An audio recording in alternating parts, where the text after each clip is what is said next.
You're listening to the REITE Club podcast, where the focus is all about helping you grow your real estate investment portfolio and live the life you want to live. Come grow with us and join our community at thereiteclub.com. And now your hosts, Sarah Larby and Alfonso Salemi. I'm a very simple-minded person at the end of the day. I just do what makes sense. I don't need to reinvent the wheel or be the person that does it. I don't need to stand on the top of a mountain and go, look at me, I just built this building with my own bare hands. That's really the way. And a few days ago, I had the opportunity to be at a tour bus / event where you had 6 to 7 people of your staff. And I can tell you, Sarah, these people are like a well-oiled machine. It was actually interesting to watch them interact and go back and forth. And oh my God, what a nice organization. And that was just a few of the many people who do stuff for you, your arms, your legs, and your brain. Yeah, and that's the thing. So it's a good compliment. And the truth of the matter is that everybody on my staff is better than me at everything they do anyways.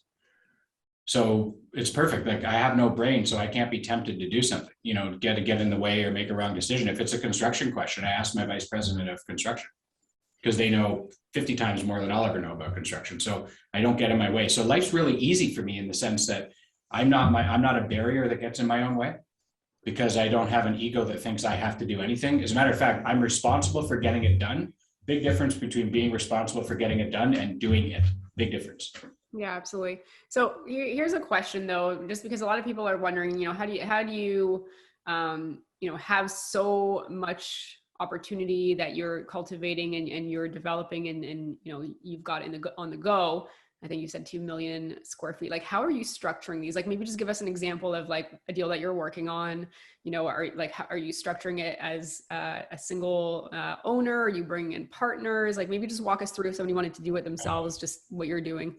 Okay, so right now my deals are I buy the deals. I don't have partners when I buy the deals, and then I take it through the process. So let's give an example. Let's say it's a residential subdivision, for an example. Okay, so I'll buy the land.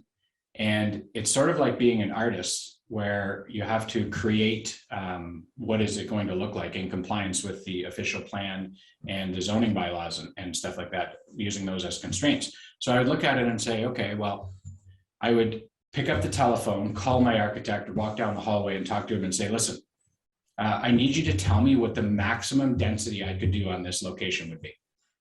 And an hour and a half later, he'll come back to me and say, okay, the maximum density you can do in this location is 980 houses. And I would say, okay, can we do townhouses? Can we do condos? Can we do commercial? Goes back, researches the plan, comes back and says, no, 980 single family townhouses, that's the maximum density without going through rezoning. And if you go through rezoning, in my opinion, it's going to take 3 years.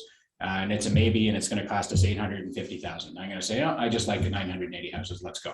So you see, I'm not the one trying to figure any of that stuff out.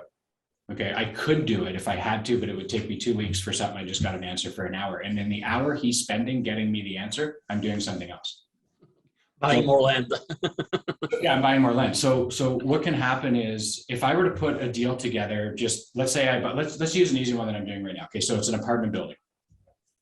Ground up construction. So I buy the lot, and this is the first thing I do is I purchase the land, and I have a due diligence period if I can get it. Most times you can, sometimes you can't. And if you can't, you really have to know your craft because you're going in firm. But let's say you have time. So I get a due diligence clause, maybe 30 days, and I can research and find out what it is exactly I'm buying, what the constraints are, the rules, what the highest and best use is. And I'll do that deal, get 30 days due diligence. And then I'll bring in my team of experts on what I call an initial case consultant. So what I do is I bring all the people I need to the table on one phone call. Usually it's 5 minutes, could be a meeting face-to-face, 5 minutes, 10 minutes. And I say, okay, here's the property. And tell me what I can do with it. Give me all my options. It's like being in the military. You're the general. Give me all my options. Come back to me with all my options, and then I'll make the call. So I go to them and say, look, give me all my options, and my architect will come back with all his options. The engineer comes back with all their options. Sales division comes back with all their options, what they think, the prices would be, and everybody gets together, finance, all the people in my organization come together. They give me all of my options. I make the business call as to what direction we're going to go. Okay, let's go with townhouses. Let's go, in this case, an apartment building. Okay, now the decision I need to make once I have all my options with the apartment building is how big are the units going to be? I'm going to get the constraints from my architect, and I'm going to say, and my planner, how big are the units going to be? What are the finishes going to be? My salespeople are going to recommend what my finishes should be to match the market and put a price on it. I'm going to get finance to tell me what financing options are on the table. If we go this direction, I think we can get this kind of money for this price. If we go this direction, it'll be that kind of money. And I'll make a call whether it'll be an apartment building or a condominium after I have all the information brought back to me. Once that comes back to me, then I'll say, okay, well, if it's a condominium, now it's like choose your own adventure. So if it's a condominium, I'm going down this path to this side, and I need to go and get Terry-on registration, and then I need to look at, am I going to build it internally, or am I going to hire a builder to come in and do the deal, or am I going to sell it to a builder? So those are options. If I'm going to keep it and it's an apartment building, then I look at it and I say, okay, am I going to bring in partners that are going to keep this long-term? Am I going to bring in a pension fund to buy this when it's all said and done? Am I going to be a merchant developer, which means I'm building it for the purpose of selling it to the market? Or am I going to build it, fill it up, refinance it, pull all my money back out and plus some, and then keep it for a long-term investment? All these decisions I'm going to make, but I have time. Nothing is in a rush. I have lots of time to make that decision once I get all the information back to me. You did say on the tour on Saturday that what makes you money is knowledge, and you gave, and we were parked at that point in front of that that dilapidated garage, whatever, and you explained to us what you bought, or what the realtor thought he was selling you, what you bought, why you bought it, and what it is now and where it's going to be, and all of this based on knowledge. I have to tell you, people were freaking out on the bus listening to you, looking at that piece of land. That was amazing. So knowledge, it's all about knowledge. Sure, and really having, you know, the right people around you to teach you and give you those decisions, you know, help you make those decisions or make them for you even. So a great example is, whenever you look at an investment property to buy, always consider at the beginning, what is the highest and best use? It's not always what it is. So there's examples I could give time and time again where somebody sold an auto mechanic shop in a location, and the seller and the realtor selling it thinks they're selling an automotive mechanic shop. But in reality, the highest and best use is a 30-story condo tower in that same footprint. So if you have knowledge, or surround yourself with people that have knowledge, that understand how to apply the federal policy in line with the provincial official plan, along with the regional official plan, and how it integrates into the municipal official plan, into the zoning and intensification. If you understand all that stuff, or have an expert that understands all of it, you see the world differently. So when you drive by and you see an office building that might be 3 stories tall on, you know, a 150 by 150 lot in a downtown part of any city in the Greater Toronto area, Golden Horseshoe, could be anywhere in Vancouver, any busy city with, you know, even with 30,000 people or more, if you're on a main street with a building with excess land, parking, and whatever the case is, they're not actually selling, or what you're looking at is not actually a building that's 3 stories tall. You're looking at a future condo development.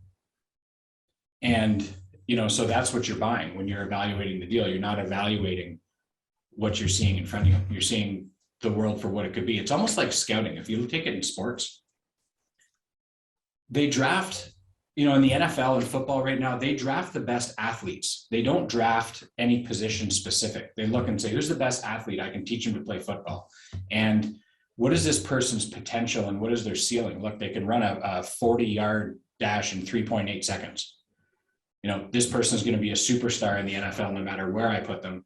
They're seeing their potential. They're drafting them for what they're going to be, not for what they are right now. Because people would look at it and go, the person doesn't know how to play football. They don't even know the rules. They can't hold the football. They don't know how to catch a football. And the scouts are like, I don't care. I just got him off of a track because he runs a 40-yard dash in 3.8 seconds. I don't care if he knows how to catch a football. You're missing the point. I'm not looking at a football player today. I'm looking at what's going to be later. Development's the same thing. When I recruit people, okay, I don't care what their technical skill set is. I want their DNA. I want to hire and surround myself with the right DNA, because I can provide clarity if they have motivation and they have a lot of integrity. We can provide clarity. So I look at development the same way. I look at it, what is it going to be in the future? I look at it and I fast forward 5 years, 10 years, 15 years, 20 years, using the knowledge on how the cities are going to evolve. Thanks for listening to the REITE Club podcast and joining our community of real estate investors online at thereiteclub.com, where the focus is about helping you grow. We look forward to seeing you again next week. Thanks from your hosts, Sarah Larby and Alfonso Salemi.